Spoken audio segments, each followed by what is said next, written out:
In the eternal conflict between the high heavens and the burning hells, Diablo IV offers you more choice than ever before. Player choice is infused into everything, from how you look, the skills you use, the loot you equip, your path through the non-linear story, to how and when you choose to explore the shared open world. We want players to play their own way and have their own choice of how they're going to build their character. Between all of our different systems, you can really create a custom character in ways that was not available in previous Diablo titles. When you log into Diablo IV, the first thing you're gonna have to do is create your character. And those familiar with Diablo are gonna be very familiar with the screen with all the classes sitting around the campfire. In Diablo IV, we got 5 classes. The Barbarian is your fantasy of a fierce warrior or fighter. The Barbarian is the weapon master of Diablo IV, being able to pick up any weapon, jump into the fray, and do really badass stuff with it. They're very strong, they're very physical. They can take different weapons for different situations and use them to their maximum effect. The Sorcerer is really your elemental mage. You have fire, ice, lightning. You can either focus on one or you can kind of be a jack-of-all-trades mage and use abilities from all 3. They're a little more fragile than other classes, tend to be more ranged. The Rogue, unlike the Barbarian, they are a little bit more clever. They're very fast. They have the ability to imbue their weapons with different elemental energies, and they can modify them to do different things. The Rogue has 2 different types of play styles. You have the ranged crossbow type gameplay, or you have the in-your-face daggers, poisons. You can lead the enemies into traps that have huge effects, more stealthy type gameplay. And the Druid is really this shapeshifter. When you cast certain skills, you change your form, what you look like and what you can do. They can turn into werebears or werewolves. If I cast a werewolf skill, I turn into a werewolf and I do werewolf things. If I cast like Pulverize, for example, which is a werebear skill, I turn into a werebear, I slam the ground really hard. Fits the fantasy, it's pretty cool. They can also become masters of nature magic with earth and storm magic. Last but not least, we got the Necromancer. They raise armies of the dead. They have different types of minions. You've got your skeletal warriors, your skeletal mages, and then your golem. You have blood magic or bone magic that you can also take advantage of and tackle combat that way. If you've played a previous Diablo game and you enjoyed a certain play style, you can actually bring that into Diablo IV, or just try something completely new. No matter which class you play, there's going to be multiple different avenues and fantasies that you can chase. You can customize your character in ways you've never been able to before, with near-endless character creation and transmog options. In previous Diablo games, you had to be attached to certain archetypes and look a certain way. And in Diablo IV, it's really up to you how you want your character to look. You'll be able to choose from different facial structures from people all over the world. No matter where you are, you'll be able to say, hey, I can actually make someone that looks like me or looks like someone from my part of the world, which we're really proud of.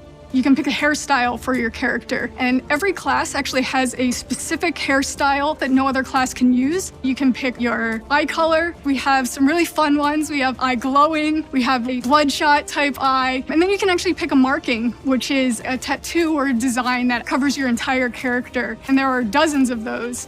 Transmog is the idea that you can take a piece of gear and change the appearance of it to look like a different piece of gear. As far as aesthetics, the sky is the limit. However you can think of making your character, you can make it that way. Everybody's going to look completely different in Diablo IV.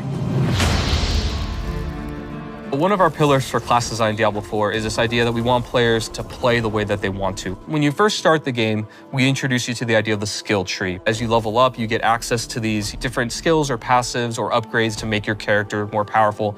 Each category has a few different skills that are all similar. They're either all defensive or all offensive, all ice or all fire. You can either focus on a very specific section or you can pick and choose. The first skill point when you unlock a new skill is going to give you access to that skill. After that, you can put additional points into any skill that you have, and it's going to make it better, whether it increases the radius or adds some new effect or reduces the cooldown through some special way. You can actually branch out in a very different direction, even if 2 characters actually started at the same place. The Paragon board is a late game system that once you've completely filled out your skill tree, you think you have a build, it will really let you delve into the theory crafting and the depth of Diablo 4's skill system. And these boards, they can move through them spending their Paragon points, and they have nodes that give them very basic stats like intellect or dexterity. We also have more powerful nodes. We have rare nodes that have different effects where they can totally modify a skill to do something additional or different, or they can even make new connections between skills so that players can have new ways to play their character. Legendary nodes are equivalent to legendary powers, where they have more powerful effects that can change the builds and ways that characters play. You can start planning this long journey of, okay, I want to hit this node, and then I want to hit this node. I'm going to apply this board, and I'm going to start from this side, and really just get into a super complex, very specific build for your character. Legendary items are really rare and powerful items that you're going to find as you adventure through the world of Sanctuary. We have quite a few different categories of legendaries and how they do that. Some of them will actually change your skill or enhance it in some way. Frozen Orb, for example, it might say, hey, every single time you use your Frozen Orb, it applies a new effect. And then I can actually take advantage of that new effect that it has. Even if the item itself is maybe not as good as the one you have, you can still extract that power from it, take advantage of it, and use it for your build. One thing that our players can look forward to is that a lot of our classic, really rare, and most powerful items from previous titles are going to be returning as uniques in Diablo 4. Unique items are very similar to legendaries, but they're unique, which means if that ability is actually on a chess piece, it's always going to be on that chess piece because it's more powerful than a regular legendary effect.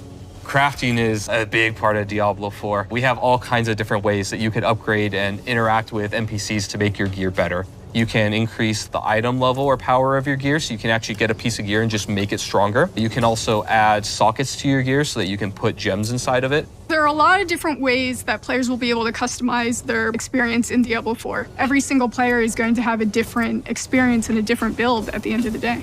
Because we have all of these different ways to make your own character, there's a lot more possibility compared to previous titles of how you want to play, how you want to build your character. We really are doubling down on this idea that you can look the way you want, you can play the way you want, you can really make your own fantasy in this game.